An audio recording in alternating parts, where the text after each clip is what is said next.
And therefore, Mr. Yuli was kind enough to move his presentation to what previously was the 8th slot. Sorry, Mr. Ninov, of course. I keep mixing things up. But ladies and gentlemen, to very briefly put things into perspective, I remember that in previous years, the presentations offered by Mr. Ninov, by our next candidate, have occasionally been, let me put it neutrally, disputed. Something which I quite enjoyed, I have to say, something which I quite liked, as it showed that we do have different and eventually contrasting views here. So, I do look forward to what you would like to share with us today. And ladies and gentlemen, just as some housekeeping notes, we do have 4 presentations in this final session of our conference on Austrian economics. We will afterwards, at round about 4 o'clock, proceed to the prize-giving ceremony of the Macro Trends Prize in Austrian economics. A prize which we will be able to basically hand out for the first time ever, thanks to the very generous sponsorship of Macro Trends. And I believe that we have had a lot of very good presentations over the course of the past 2 days, which will clearly indicate that there is some battle for ideas and competition for this prize. After the prize-giving ceremony, Dr. Baeriswyl will come up with the concluding remarks, ladies and gentlemen. But without further ado, let me hand the mic over, at least virtually, to you, Mr. Ninov. We look forward to your presentation. My presentation today will be about an alternative way to view the Austrian capital theory. So due to the lack of time, I'll just go in directly. So the standard way in which the theory is viewed is through the Hayekian triangle, as we see it. That is, from the original means of production, we add value stage by stage, and we increase the value of the product until we get the last stage where we produce consumer goods, which are just sold to the consumers. So this is the standard view, which is accepted everywhere. This is the status quo, so to put it. The problem with this status quo is that it has certain issues. Let me call it this way. In particular, the Austrian capital theory cannot account for the existence and production of fixed capital goods, that is plant, machinery, etc. It cannot account for the similarities and commonalities between fixed capital goods and consumer goods. The so-called roundabout processes on which growth in the capital theory is based are actually a questionable economic model. And the movement of resources due to saving is along whole production lines, no from top to bottom from bottom to top as typically represented. Additionally, economic losses in the Austrian capital theory are not included, in fact, in the structure of the economy, despite claims to the contrary. So let me just go in turn. First, the Austrian capital theory cannot represent fixed capital goods. If we come here on this slide, all we see is actually circulating capital goods. Fixed capital goods are nowhere to be seen. And what is interesting is that Hayek himself admitted explicitly that fixed capital goods are not considered. They simply do not exist in his triangle. And it still amazes me that people continue saying, you know, the good fixed capital goods are there, although the original author has admitted that they are not. So what is the problem actually? The Hayekian triangle is a flow diagram, and as such can represent only flows, something which moves. Fixed capital, however, is fixed. It does not move. It is not just exchanged in production. So it cannot be shown there. So the fixed capital has a value, but this value is not included in the monetary supply of the economy, so to put it. If we add the value of all the capital in our economy, it will surpass many times the monetary supply. So the only way to put fixed capital on this graph would be to resolve the fixed capital into factors of production. So this is the way the graph is created actually, and if we want to put something on it, it must be this way. The problem is that we cannot put fixed capital goods there. Fixed capital goods can be resolved into factor of production only during the process of their creation, but not afterwards. So suppose we have a producer of cheese. These cheese producers plays with the factors of production during the production itself, so that he produces a good product. But once the product is ready, he is not concerned with their cost or how much they are, and etc. So he has the cheese, and the cheese is a final product. It is useless for him to try and to view the cheese as several liters of milk, a certain amount of other ingredients, and just some work inside, because this is an irreversible process. Moreover, once we produce a fixed capital good, it is being used in another time period. And in another time period, the factors of production are not the same. They have changed, they are totally different. And there is no known relations between the factors of production in one time period and in another time period. So let me take, for example, a picture of Picasso. We use this picture as a capital good. We put it in a museum and to make money out of it. So the problem is that this picture derives its high price from the fact that Picasso himself has done it. Yeah, fine, but Picasso is not here anymore, so we cannot resolve the picture in his work. And the same applies to the canvas and the paints used. So there are consequences from this fact that fixed capital goods cannot stay there. The first one is that fixed capital becomes an independent productive factor. The second one is that we cannot use the Hayekian triangle as a tool for deriving. Pardon? Can you hear me?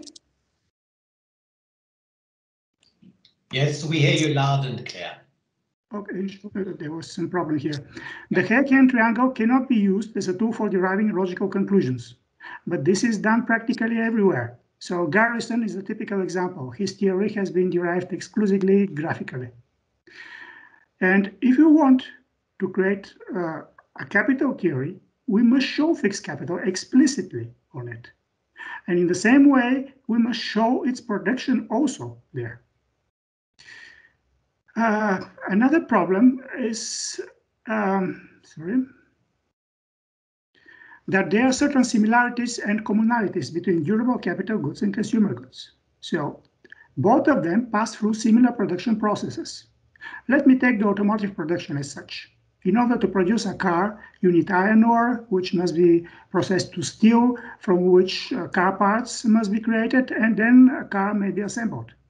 But the same applies to a truck, which is a typical capital good. So we need an iron ore, which must be processed to steel, from which steel parts for trucks must be produced, and then the truck itself must be assembled. So basically, both types of processes are very similar, and they have similar stages and tools and people who work on them. The second similarity is that both types of products, that is capital goods and consumer goods, are being improved until some point, and after that, they begin depreciating. And the third, and for me probably the most important one, is that both types of products cannot be differentiated, in fact. So we have a car. A car is a typical consumer good, but is it? If I use it to transport my family around the country, it's definitely a consumer good. But if it is used by a businessman to transport his workers and equipment, then it is a capital good. And it gets even worse because the same car could be used at different times as a capital good or as a consumer good. So what is even more interesting is that even a producer does not always know what he produces, because it depends how the people who buy his product use it. So basically, if you wish to put both the fixed capital goods and consumer goods on some graph, we must put them at the same level because they are interchangeable. Otherwise, we have to observe how the production changes between different stages up and down constantly, probably. So we must make sure that both fixed and consumer goods pass through similar intermediate production stages and that they are both product of the final stage. Another problem is with the so-called roundabout processes. and the length of the Hayekian triangle. Again, problems? Fine. The definition, do you hear me? Yes, we hear you. There is something here. The definition of a roundabout process is when we produce fixed capital first and use it later to produce a bigger amount of consumer goods, for instance. This one has been depicted in the Hayekian triangle by its elongation. So when we produce more capital, we just so elongate in its vertical direction, in this vertical position. So there are certain problems along with this one. The first, as I already said, is that we cannot put fixed capital there. So if we cannot put fixed capital there, we cannot elongate. And the second problem is actually that real economic processes do not follow such a pattern. Again, the case of automotive production, the production of cars and trucks. What we see there is that processes go step by step. They go in parallel to each other. At the same time that we produce iron ore, we produce iron ore for cars and for trucks. Ladies and gentlemen, can I kindly remind you to please mute your microphones unless you are presenting. Thank you. Thank you. So the conclusion is that overall the elongation of the Hayekian triangle is a questionable economic model. Still another problem is the movement of resources between different production lines. So I'll again go with the case of automotive production. Suppose for some reason people decide to save, so people decide to buy less cars. What will happen is that the car producers will have to downsize or simply go bust. But when they do that, then some resources will be freed, which is the fixed capital and circular capital and regional means of production. But the same will apply to their suppliers. The car part producers will also have to downsize because they'll have nobody to sell to. And the same will apply to the producers of steel. And the same will apply to the producers of iron ore. So what we see is that a lot of resources are being released from all stages which were dependent on the car production. And this went from the bottom to the top. So from the end of the production to the beginning of the production. At the same time, this money which has been freed will be invested somewhere, for instance, in truck production. Then the production of trucks will be expanded. But then the truck producers will need supplies in form of car parts. So car part production will also have to be expanded. And the same will apply to the steel producers and to the iron ore producers. So what we saw actually is that we released resources from one line of production and just put them in another parallel line of production.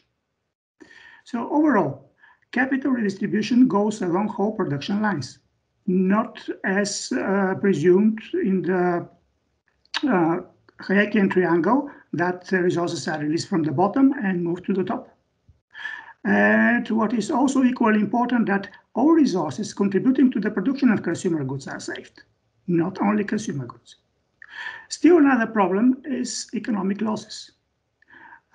Typically, we discuss only depreciation.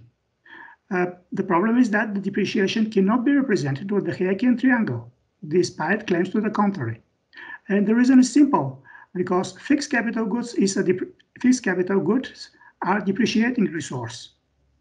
But they have been represented through non-depreciating ones, and this is a problem. The second problem is that economic losses do not include only depreciation. So in one economy, there are more losses than depreciation. So there are losses due to environmental disasters, for instance, or losses due to waste of capital, taxes, for instance, or even a laissez-faire losses such as economic projects which were not successful. All these losses must be included in a meaningful discussion, but they are not. So there is an alternative structure of the Austrian capital theory, which I would like to show you in short. So here I present the same process that I described before, the automotive production of cars and trucks, from the iron ore production stage by stage to the last stage where cars and trucks are being differentiated, just for simplicity. Here, however, in each stage, all capital is represented. So at the stage of iron ore production, I have fixed capital inside, I have original means of production, and I have circular capital. Similarly to the Hayekian triangle, the circular capital flows from the top to the bottom. What is shown explicitly are the losses on the left, which just flow from each stage. There is also, you can see here, the capital substitution and investment. That is the line which goes from the trucks and goes up stage by stage. This could be represented, for instance, when an iron ore production company buys a truck in order to carry its ore. What I have shown is actually the capital flows. We can also show the monetary flows. So here is it. It is the same, but in the opposite direction. You could see here, for instance, the expenses for consumer goods from each stage, which flow down, and you can see how cars are bought. So there is also a flow of money to the trucks, which represent capital and investment. So, and to conclude, in my view, the Austrian capital theory has serious inconsistencies, and there is an alternative to it. So that is what I'd like to share with you. Thank you for your attention. Thank you very much. I apologize for these frequent interruptions, but nonetheless, what I have to admit, I had never thought about car making from the angle you have just adopted, something perhaps I need to urgently correct. Thank you very much. Ladies and gentlemen, do we have any questions or comments, perhaps?